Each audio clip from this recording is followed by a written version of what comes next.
Today happens to be Regina Daniel's dad's birthday as she gifted her dad a brand new car.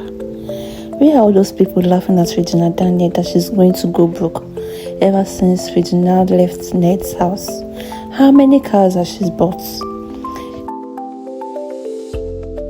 She asked her mother to get the car for her dad.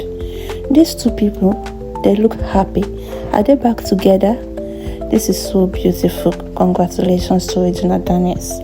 Regina is that child who brings joy, celebration, happiness in their home.